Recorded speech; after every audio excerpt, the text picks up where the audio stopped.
If you want to build a machine designed to operate at the absolute limits of physics, like a modern Formula One car, you build it out of carbon fiber. This chart shows the strength-to-weight ratio of carbon fiber compared to standard steel. As you can see, carbon fiber achieves roughly 5 times the tensile strength of steel, while weighing only a fraction of what a comparable metal component would. But before it becomes a rigid chassis, carbon fiber starts its life looking remarkably unremarkable. It begins as a polymer called polyacrylonitrile, or PAN. In this early stage, it looks and behaves exactly like a spool of flimsy white acrylic yarn.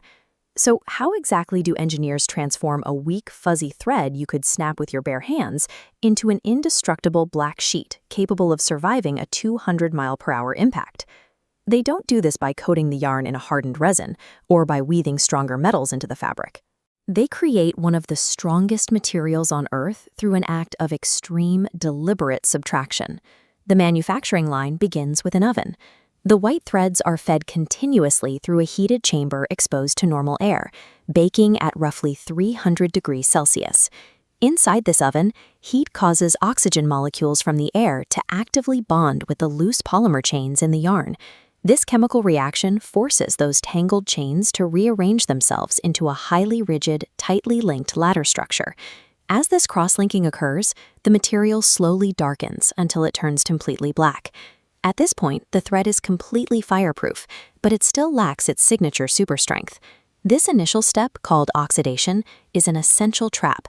By using oxygen to stabilize the molecules first, engineers guarantee the string won't simply melt into a puddle during the severe heat required for the next phase.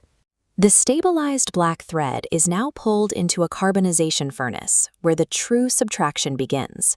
Here, temperatures escalate up to a staggering 3,000 degrees Celsius. Crucially, the interior of this furnace is a strict vacuum, entirely free of oxygen. Without oxygen present, the thread is physically incapable of catching fire, no matter how hot the environment gets. Instead of burning, pyrolysis takes over.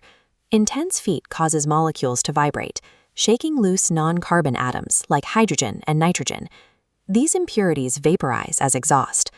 Left behind, the pure carbon chains collapse inward, snapping tightly into a perfect hexagonal grid. Because almost everything but carbon has been blasted away, the resulting threads are incredibly slick.